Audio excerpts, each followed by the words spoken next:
Queridos, nós estamos no livro de Atos, capítulo 18, e nós iremos do verso 23 até o capítulo 19, verso 7, que é a terceira, ou início da terceira viagem missionária do apóstolo Paulo. Nós iremos lendo à medida que formos fazendo a exposição. Mantenham abertas suas Bíblias, por favor. Atos 18, verso 23. Vamos começar relembrando a vida e a missão de João Batista, já que ele é central aqui no encontro que Paulo tem em Éfeso com alguns dos seus discípulos. Como vocês sabem, João Batista foi enviado por Deus como precursor do Messias, do Senhor Jesus. Ele apareceu pregando no deserto da Judeia e anunciando o batismo de arrependimento para perdão de pecados, sendo a princípio rejeitado pelos fariseus, pelos escribas, mas aceito pela grande multidão, a grande parte dos judeus. João ensinou aos seus muitos discípulos que, enquanto ele batizava com água, aquele que viria depois dele, que era mais poderoso do que ele, haveria de batizar com o Espírito Santo e com fogo. Nós entendemos que depois da prisão e da morte de João Batista, que são relatados nos evangelhos, muitos dos seus discípulos se espalharam pela Judeia e outras regiões do Império Romano, depois que esses fatos aconteceram, e eles continuaram a ensinar aquilo que eles haviam aprendido de João Batista, de que viria um depois dele, que haveria de batizá-los com o Espírito Santo. Evidentemente, muitos desses discípulos de João não estavam cientes do restante dos acontecimentos em Jerusalém, já que naquela época as notícias se espalhavam com muita dificuldade. Tanto é que muitos desses discípulos de João desconheciam o fato de que Jesus, que havia sido morto pelas autoridades judaicas, havia ressuscitado de entre os mortos, subido aos céus e derramado o Espírito Santo no dia de Pentecostes, cumprindo assim aquilo que João Batista, mestre deles, agora morto, havia anunciado em vida. Então, muitos ignoravam esse fato. Eles conheciam apenas o batismo de João, a necessidade de arrependimento e preparar o coração para a chegada do Messias, mas não sabiam quem era o Messias, não sabiam que o Messias já tinha chegado, que o Messias tinha morrido na cruz, que tinha ressuscitado dentre os mortos e que no dia de Pentecostes havia derramado o Espírito Santo. Um exemplo disso é Apolo, que chega na cidade de Éfeso e recebe instrução adequada de Áquila e Priscila. Porém, havia muitos outros discípulos de João espalhados pelo Império Romano que não sabiam o resto da história. A terceira viagem missionária, ela praticamente começa quando Paulo encontra 12 desses homens em Éfeso. E com isso se completa o número de grupos distintos de pessoas que são incorporados à igreja e deu ensejo, esse evento, a um grande avivamento espiritual naquela cidade, provavelmente o maior relatado no livro de Atos. Então, eu considero essa passagem que nós temos diante de nós muito significativa, importante, decisiva até para o trabalho de evangelização entre os gentios. Vamos lembrar, então, o que é que nós vimos na mensagem anterior. Paulo estava em Corinto, estava sendo muito perseguido pelos judeus e que tinham agora apelado para as autoridades com o fim de prender Paulo, no mínimo, com a possibilidade de matá-lo. Mas numa visão, Jesus apareceu a Paulo em Corinto durante a noite e disse que ele não se calasse, que ele continuasse pregando, porque mais pessoas em Corinto ainda se converteriam à fé por meio da pregação de Paulo. Prega, fala, não te cales, porque tenho muita gente nessa cidade, foram as palavras de Jesus ao apóstolo Paulo naquela noite em Corinto. Então, encorajado por isso, Paulo ficou ainda mais 1 ano e meio ensinando ali em Corinto a respeito de Jesus e da ressurreição. E nesse tempo ele também ajudou a estabelecer outras igrejas na região da Acaia. Mas depois desse período, quando os judeus de Corinto começaram a persegui-lo mais ferozmente, acabaram conseguindo levar, não ele, mas os seus amigos ao tribunal, que a essa altura estava sob o comando do procônsul Gálio. Havia tido uma mudança, o procônsul era uma espécie de governador da província, do estado, né? Houve uma mudança, parece que o governador anterior não dava muita importância aos judeus. Quando houve essa mudança, os judeus disseram: agora é a hora de pegar Paulo, vamos levar as acusações contra ele. E levaram Paulo diante do procônsul Gálio. Mas Gálio também rejeitou as acusações contra o apóstolo Paulo, dizendo que eram questões religiosas, eram questões internas. Eu até falei na última vez, né, falei que Gálio é o exemplo de alguém que acredita na separação de igreja e de Estado. Ele era um governador civil e ele percebeu que a acusação que estava sendo feita contra Paulo era uma questão interna de religião, era um problema de judeus e cristãos. Então ele disse: eu não quero ser juiz dessas coisas, e expulsou os judeus do tribunal. E os gregos, né, que estavam assistindo tudo, lembrem que o tribunal era aberto, era feito nas praças, né, chamada de ágora, e muitas vezes o fórum era lá mesmo, o juiz, o procônsul decidia lá diante da multidão. A multidão que estava lá ficou com tanta raiva de Sóstenes, que era o chefe da sinagoga, que estava encabeçando isso daí, que começaram a bater nele, surrá-lo na frente do tribunal. E Gálio fez vista grossa, não queria nem saber, deixava lá os judeus, o coitado do Sóstenes ia apanhando, e ele não fez absolutamente nada com isso. Mas aí Paulo sentiu que estava na hora de ir embora, né? E aí ele faz isso, sai de lá, vai e começa a voltar para casa, na verdade. Se você traçar no mapa o roteiro dele, ele de fato está voltando para casa. Ele sai de Corinto, viaja na direção da Síria. Na verdade, ele tem como alvo Antioquia, né, sua igreja-mãe. E ele leva consigo Priscila e Áquila, deixando para trás uma comunidade de crentes e várias igrejas que ele tinha ajudado a estabelecer durante mais ou menos 2 anos. Foi o tempo da segunda viagem missionária, muito atribulada, cheia de perseguições, mas nem por isso cheia de muitas vitórias, muitas igrejas plantadas, entre elas a igreja de Corinto, que por mais complicada que seja, ainda assim é uma das igrejas mais importantes do Novo Testamento. Hoje nós vamos ver que Paulo não para quieto, né? Ele, terminada a segunda viagem, ele chega em Antioquia, mas ele resolve que está na hora de sair para a terceira. É o que nós lemos aqui, me acompanhe no verso 23 do capítulo 18. Havendo passado ali é Antioquia da Síria, que era a capital do cristianismo gentílico, onde Paulo estava, era a igreja-mãe de Paulo. Havendo passado ali algum tempo, saiu, atravessando sucessivamente a região da Galácia e da Frígia, fortalecendo todos os discípulos. Não sabemos quanto tempo ele passou descansando em Antioquia. Algumas traduções dizem que ele passou muito tempo, mas não tem fundamento no grego para dizer isso, porque realmente não diz. Diz apenas que passado algum tempo, não dá para saber quanto tempo foi. Ele saiu, e dessa vez ele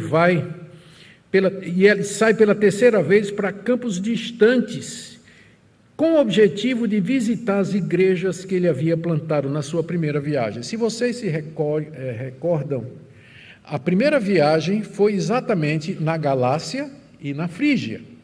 E foi lá que ele plantou cidades como Antioquia da Psídia, é diferente de Antioquia da Síria, Antioquia da Psídia, Icônio, Listra, Derbe, foram as igrejas que ele visitou na sua primeira viagem missionária, na região da Galácia, distrito da Frígia, ou da Frísia.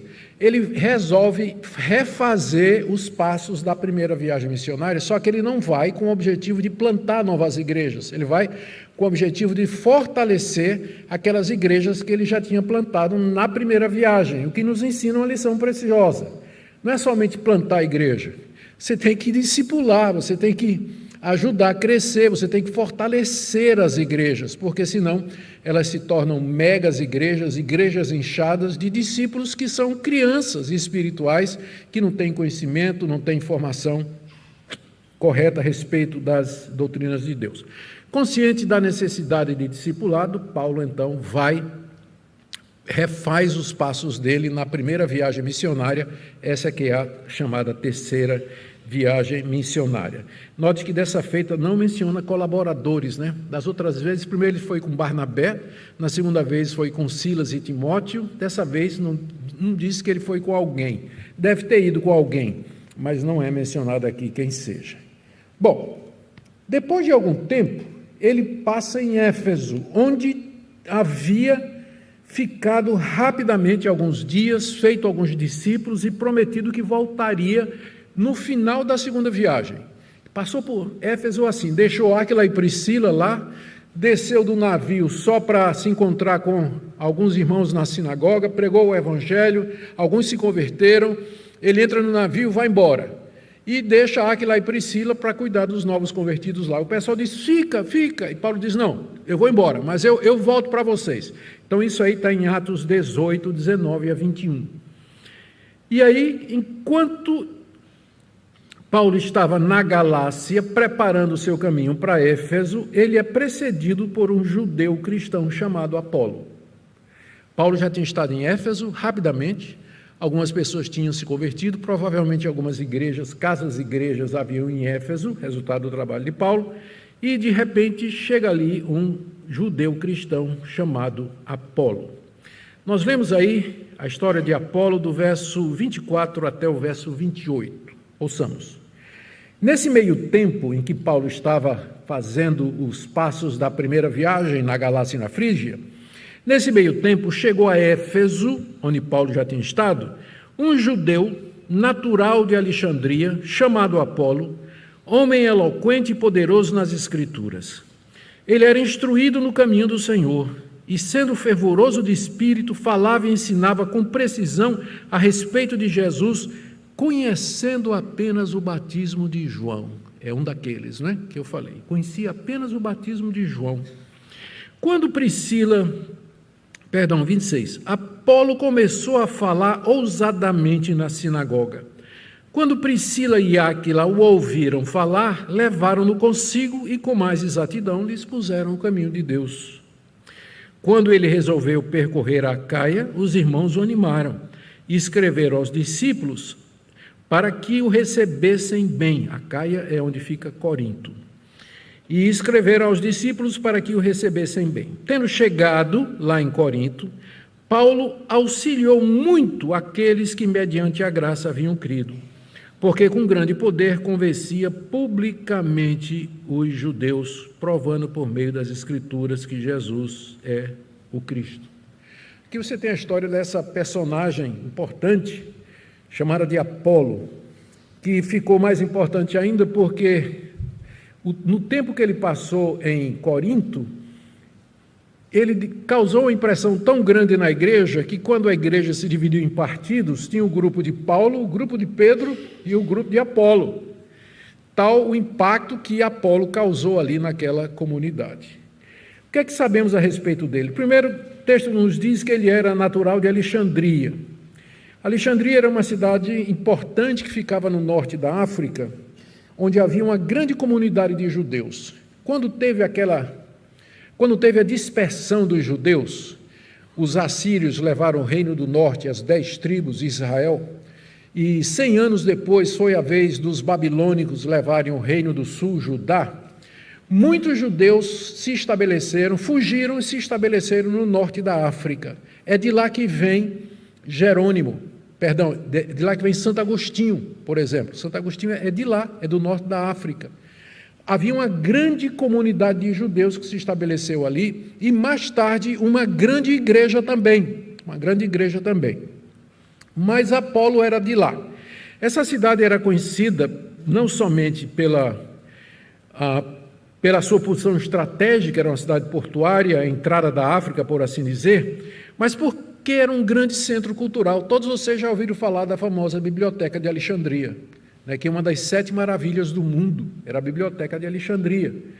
E foi lá em Alexandria que o Antigo Testamento, em hebraico, foi traduzido para o grego, pela chamada Septuaginta, que é uma lenda baseada na carta de um cristão chamado Aristeas, escrito por volta aí do século II, ao imperador, dizendo que querendo defender os judeus, né? Dizendo que o Antigo Testamento foi colocado na mão de 70 sábios judeus separados, que durante 70 dias fizeram a tradução do hebraico para o grego, e quando terminaram, que compararam, era igualzinho. É lenda, é claro, né? É óbvio que é lenda, né? A gente fazendo em português vai diferir um do outro, né? Imagine 70 sábios interpretando o hebraico. Então, é chamada a lenda da Septuaginta. Mas o fato é que, quanto tempo durou, nós não sabemos, mas por volta do ano 150 a.C., a Bíblia hebraica já tinha sido traduzida para o grego lá em Alexandria. E isso era essencial, porque a língua o grego era o inglês daquela época. Ninguém falava hebraico, só os judeus. E quando Jesus disse, ide, pregai o evangelho a todas as nações, que Bíblia vocês acham que Paulo usou? Ele usou a Septuaginta, a tradução do hebraico para o grego, para poder ser compreensível aos judeus que não falavam absolutamente nada de hebraico. Então, a Alexandria, de fato, era uma cidade extremamente importante, culta, conhecida pela sua biblioteca, as artes, as escolas filosóficas, e era de lá que vinha esse judeu chamado Apolo. Não é à toa que ele é a única pessoa no Novo Testamento que se diz que ele era eloquente. Já pensou? Nem Paulo recebeu esse título, mas diz aí, no verso 24, nesse meio tempo chegou a Éfeso um judeu natural de Alexandria, chamado Apolo, homem eloquente. Esse adjetivo eloquente aí só aparece aqui no Novo Testamento, e se refere a Apolo, quer dizer que era um homem que falava bem, falava bonito, falava de uma forma a cativar as pessoas, né? E em seguida é acrescentado que ele era poderoso nas Escrituras, ou seja, além de ser um orador extraordinário, a ponto de merecer esse título, ele era um profundo conhecedor das Escrituras do Antigo Testamento, sendo judeu, devia ser um judeu aplicado, estudioso, inteligente, capaz, entendia muito bem. E tem mais, diz aqui, ele havia sido convertido por João Batista. Lemos aí no texto, no verso 25, que ele era instruído no caminho do Senhor, instruído no caminho do Senhor. E sendo fervoroso de espírito, falava e ensinava com precisão a respeito de Jesus, conhecendo o batismo de João. A gente não sabe como, mas Apolo tomou conhecimento da doutrina de João Batista, creu na doutrina de João Batista, de que ele era o precursor, que o Messias estava chegando. Ele soube que o Messias era Cristo, e provavelmente o que estava faltando no conhecimento de Apolo era o dia de Pentecostes, que o Espírito Santo, que João havia dito que o Messias haveria de derramar, já tinha sido derramado. Isso ele não sabia. Então, quando ele estava ensinando na sinagoga, vocês lembram que eu disse a vocês que nas sinagogas a prática era, quando chegava um rabino visitante, o chefe da sinagoga tinha que ceder a palavra para ele, e geralmente dizendo, se os irmãos têm uma palavra de consolação para o povo, traga agora. Então, tudo indica que Apolo era rabino, porque ele tinha acesso à sinagoga. E ele estava lá na sinagoga de Éfeso, e ele começou a falar a respeito de Jesus. Falou de João Batista e falou de Jesus, do Messias que haveria de vir. E quem estava lá na sinagoga? Quem é que Paulo tinha deixado lá na sinagoga de Éfeso? Priscila e Áquila. Olha a ordem, Priscila, a mulher, e Áquila, o homem. Não tem nada a ver com pastor, hein? Não tem nada a ver. Só dizendo que Priscila era mais extrovertida, mais atenta, mais esperta do que o marido, não é? E que Lucas não tem problema em reconhecer isso quando ele muda a ordem natural, que a sequência geralmente é o nome do homem e depois o nome da mulher. Mas aqui Priscila vem primeiro, talvez porque foi ela que cutucou o marido e disse, esse cara é quase crente, bora fazer, vamos chamar ele lá em casa. E diz aqui o texto, né? Que Apolo começou a falar, quando Priscila e Áquila ouviram, levaram-no consigo. Para onde? Se foi Priscila, para onde foi? Vamos levar ele para comer um cordeirinho lá em casa, né? Vamos levar ele para comer, né? Vamos levar. O cara entende, mas ele tá errado, ele não sabe tudo. Ele não sabe tudo. E quem sabe, por iniciativa de Priscila, lá vai Apolo almoçar, depois do culto lá no sábado, né, na sinagoga, eles vão almoçar juntos na casa de Priscila e de Apolo. E Priscila diz aqui: rapaz, olha, eu gostei muito do seu sermão, né? Mas de falar nisso, né? Por falar nisso, deixa eu dizer uma coisa para você. Você já sabia do que aconteceu no dia de Pentecostes já em Jerusalém? Não estou sabendo não. Pois é, João Batista não disse que o Messias haveria de batizar com o Espírito Santo? Pois o batismo com o Espírito Santo já aconteceu. É mesmo, é. E ensinou, diz o texto, né, com maior precisão o caminho do Senhor. Ensinou Apolo, o que quer dizer que tem irmãs capacitadas, irmãs preparadas, e que alguns pregadores deviam ser mais humildes, né? Deveriam aprender um pouquinho mais alguma coisa. E com isso, então, esse pregador extraordinário é ensinado a respeito do caminho de Deus, como diz o final do verso 26, expuseram com mais exatidão o caminho de Deus, ou seja, o plano de Deus, o propósito de Deus, como Deus tinha agido na história, o que ele tinha feito até agora. E esse homem que era fervoroso de espírito, a palavra fervoroso, palavra na língua grega, que é a mesma palavra para dizer que quando uma água está fervendo, né? Tinha um espírito em ebulição. Ele, além de ser eloquente, além de conhecer a Escritura, além de conhecer o caminho de Jesus, ele falava com paixão, falava com ânimo a respeito disso aqui. Não é à toa que muita gente em Éfeso se converteu com a pregação de Apolo. Diz aí o verso 27 que quando ele resolveu percorrer a Caia é a região de Corinto, né? E é lá que ele vai se tornar pastor da igreja de Corinto e vai depois, infelizmente, aparecer um grupo em torno do nome dele. Mas isso aqui mostra que responde à pergunta, né, que a gente devia ter feito desde o início. O que é que um natural de Alexandria, cristão, vai fazer lá em Éfeso? A resposta é que ele era provavelmente um pregador itinerante. Ele era provavelmente um rabino, como Paulo, pregador itinerante. E aí agora, depois de sentir que o tempo dele terminou em Éfeso, ele volta os olhos agora para Caia. Ele quer ir para Corinto pregar o Evangelho. E quando ele resolveu isso, diz aí o verso 27, os irmãos de Éfeso o animaram e escreveram aos discípulos de Corinto para que o recebessem bem. Naquele tempo era muito importante isso, cartas de recomendação, porque muita gente podia... Aqui eu vou parar para explicar uma coisa. Uma das razões pelas quais o Evangelho cresceu tão rápido no primeiro século era o sistema de hospedagem domiciliar. Um evangelista podia sair, como Apolo, ele podia sair de Alexandria, que sabia que iria se hospedar em Éfeso, com Priscila e Áquila, que dariam carta de recomendação para Corinto, que dariam carta lá para Antioquia da Síria.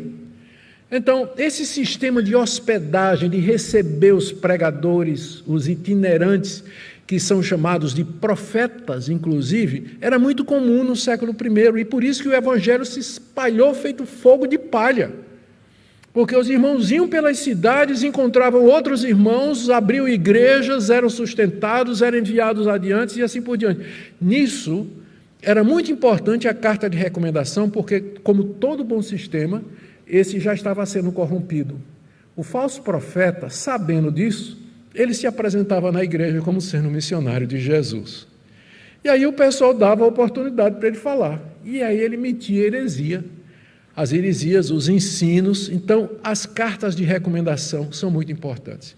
No Didaquê, que é um documento datando do século II depois de Cristo, o nome Didaquê significa ensino, o título completo é o Ensino dos 12 Apóstolos, mas é um pseudepígrafo, né? Os 12 apóstolos nunca escreveram esse documento. Mas foi escrito pelos cristãos do século II, tentando resumir o ensino dos apóstolos no século I, e tem um capítulo que fala a respeito dos itinerantes, né? Que eles chamam dos profetas itinerantes. Ele diz o seguinte: se o profeta chegar numa casa e pedir para ficar, acolha. Dê guarida, dê comida, dê oportunidade para ele falar. Se ele pedir para ficar mais de 3 dias, é falso profeta. Falso profeta. Então, já no século II, a igreja já estava de olho aberto para ver e para tomar medidas para evitar que os falsos profetas se aproveitassem da rede de hospitalidade que era responsável pela difusão do cristianismo. Por isso que os irmãos escreveram para Corinto, dizendo assim: pode receber o irmão Apolo, porque é coisa genuína, é coisa boa, de qualidade, pode receber sem problema nenhum. E, de fato, Apolo foi uma bênção muito grande na igreja. No final da carta, se não me engano, na segunda carta, no final da segunda carta a Timóteo, se não me engano, nós lemos alguma recomendação da igreja de Corinto, os irmãos de Corinto, pedindo que Apolo voltasse para visitá-los e tudo, e Apolo não queria voltar, não naquele momento, ele iria numa outra oportunidade. Mas isso mostra como esse homem abençoou, não é? Diz aí que ele chegou, verso 27, tendo chegado Apolo lá em Corinto, auxiliou muitos aqueles que, mediante a graça, haviam crido. Eu sei que não é a intenção de Lucas fazer teologia aqui, ele está narrando, né? Ele é um historiador. Mas, inevitavelmente, a teologia de Lucas brota da sua história. Ao se referir aos cristãos, ele diz aqueles que, pela graça, haviam crido. Ou seja, você só pode crer pela graça.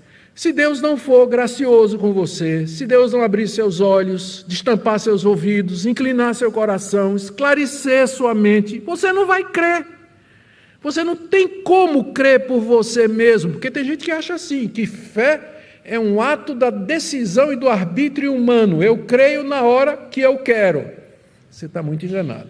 Você não crê na hora que você quer. Você não crê na hora que você quer.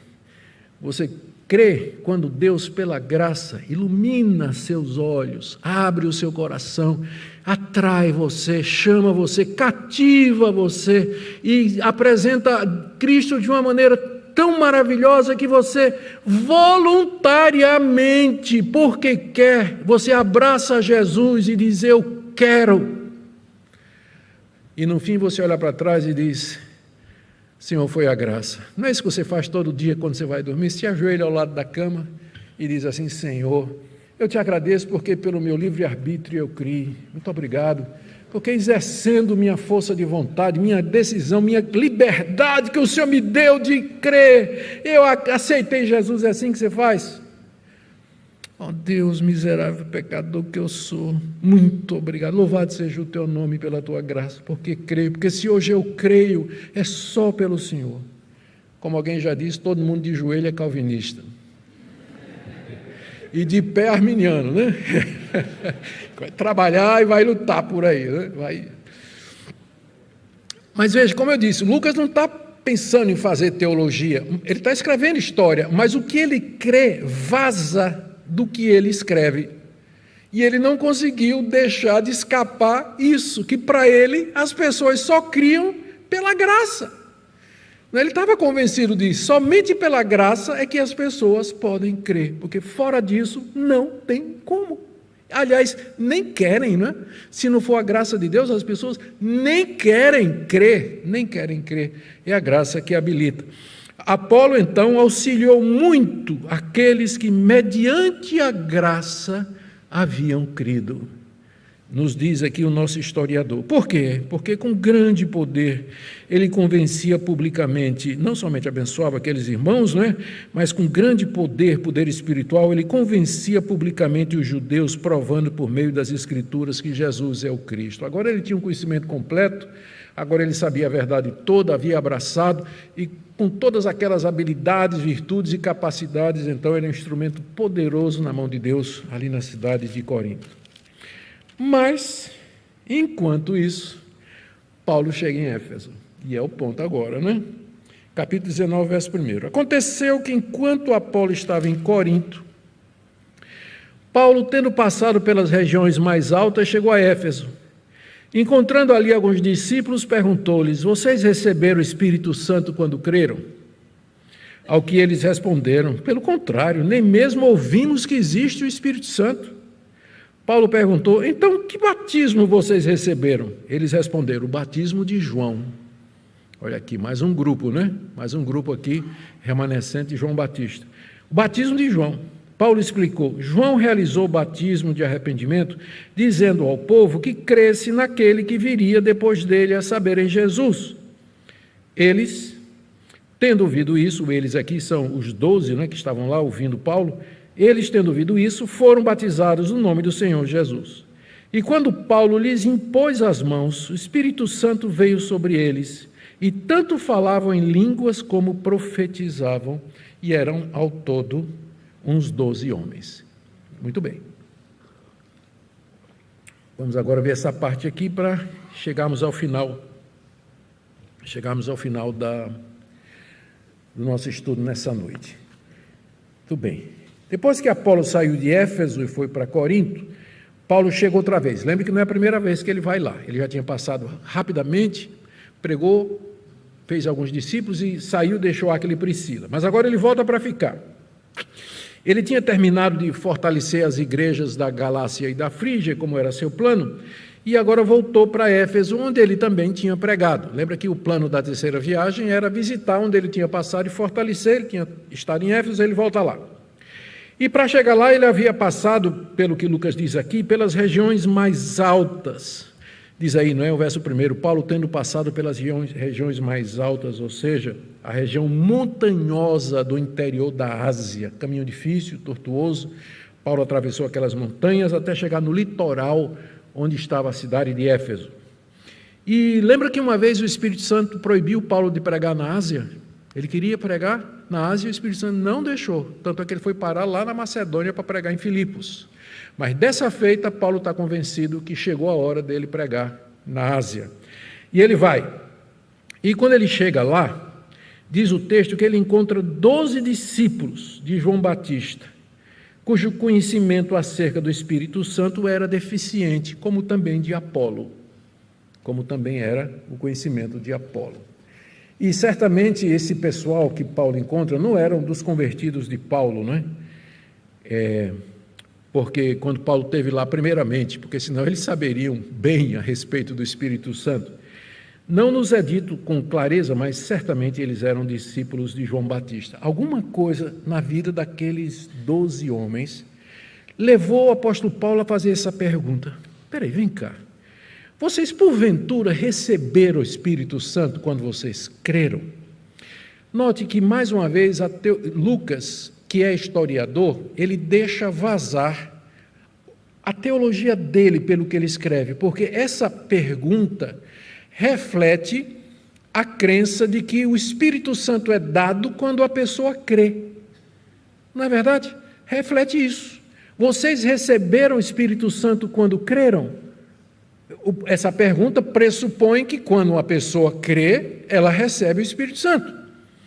E a resposta que é normalmente o que acontecia depois daqueles grandes eventos, depois de Pentecostes, que foi diferente, depois do que aconteceu com os samaritanos, vou falar sobre isso, que foi diferente, agora também vai ser diferente, como nós vamos ver aqui. Mas o padrão normal que aconteceu depois de Pentecostes era que quando uma pessoa cria em Jesus, ela era imediatamente batizada com o Espírito Santo. Batismo com o Espírito Santo aqui sendo entendido, o Espírito Santo vinha morar na pessoa. Lembre que a palavra batismo é uma palavra para indicar um rito iniciatório. Quando você vai entrar numa igreja, você se batiza. Qualquer pessoa, para se tornar membro de uma igreja, se batiza. Batismo é um rito iniciatório. Então, para você entrar na igreja de Cristo, você tem que ser batizado com o Espírito Santo. Então, quando você crê, você é batizado com o Espírito Santo. Em alguns casos, as pessoas falaram em línguas e profetizaram para deixar claro para os judeus presentes de que eles estavam sendo recebidos na igreja, como eles, judeus, foram recebidos no dia de Pentecostes. Isso aí a gente já viu na casa de Cornélio, Atos 10, Atos 8, em Samaria. Não vou fazer uma recapitulação do livro de Atos todo, né? Mas nós vamos tocar em alguns desses pontos aqui. O ponto é que Paulo olhou para eles e disse: tem alguma coisa faltando aqui. O que está errado nesse quadro, né? O que está errado nesse quadro? Aí Paulo, vocês receberam o Espírito Santo quando creram? Quer dizer, vocês receberam o Espírito Santo? Vocês estão dizendo que creem, mas vocês receberam o Espírito Santo? E a resposta deles é uma resposta que eu acho que já devia ter sido corrigida há muito tempo nas edições da Bíblia. A resposta é, de acordo com as nossas versões, nem sabíamos que existe o Espírito Santo. Gente, isso é um absurdo. A tradução não pode ser esse o sentido, não é isso que está dizendo aí? Pelo contrário, nem mesmo ouvimos que existe o Espírito Santo. Se eles eram discípulos de João Batista, é claro que eles ouviram falar do Espírito Santo. Que João Batista estava o tempo todo dizendo, eu batizo com água, mas aquele que vem depois de mim vai batizar vocês com o Espírito Santo. E agora esse pessoal está dizendo que nunca ouviu falar do Espírito Santo? Tem alguma coisa errada na tradução, e tem mesmo. O problema é que o verbo ele pode ser precedido de um já, agora, ou pode ser traduzido como veio, que é o verbo eimi, é o verbo ser, na língua grega, que tem dezenas de sentidos diferentes. Todas as nossas traduções em português traduziram dessa forma. A gente nem sabe que tem o Espírito Santo. A interpretação correta é essa. A gente nem sabia que o Espírito Santo já estava. Essa seria uma tradução. Nós nem sabíamos que o Espírito Santo já tinha sido dado, que foi exatamente como as versões mais antigas traduziram. E se for esse o sentido, então a resposta agora leva à pergunta seguinte de Paulo.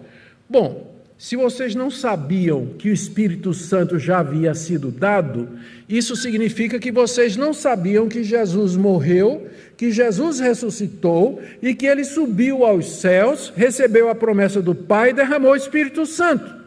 Então vocês foram batizados em quê? Não, foram batizados por João Batista. Então vocês precisam do batismo em nome de Jesus, porque ele morreu, ressuscitou e derramou o Espírito Santo. E foi isso que Paulo fez em seguida. Depois de perguntar para eles, então, mas se vocês nem sabiam que o Espírito Santo já tinha sido derramado, então vocês foram batizados em nome de quem? No batismo de João. Não, João batizou o batismo de arrependimento, dizendo para crer naquele que haveria de vir depois, que é Jesus. E ali esses discípulos creem na pregação do apóstolo Paulo. E diz aí o texto, quero ler o texto aqui. Paulo explicou no verso 4, João realizou o batismo de arrependimento, dizendo ao povo que cresce naquele que viria depois dele, a saber, Jesus. E tendo ouvido isso, foram batizados no nome do Senhor Jesus. Então aqui você vê mais um grupo de discípulos de João Batista sendo informados de toda a verdade. O apóstolo Paulo agora batiza em nome de Jesus, por sinal, esse é o único caso no Novo Testamento de alguém que já tinha sido batizado. Ele é rebatizado, né?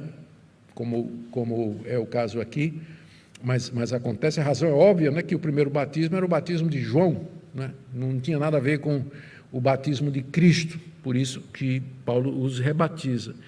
Mas o que eu quero destacar aqui é que quando Paulo impôs as mãos, o Espírito Santo veio sobre eles e tanto falavam em línguas como profetizavam.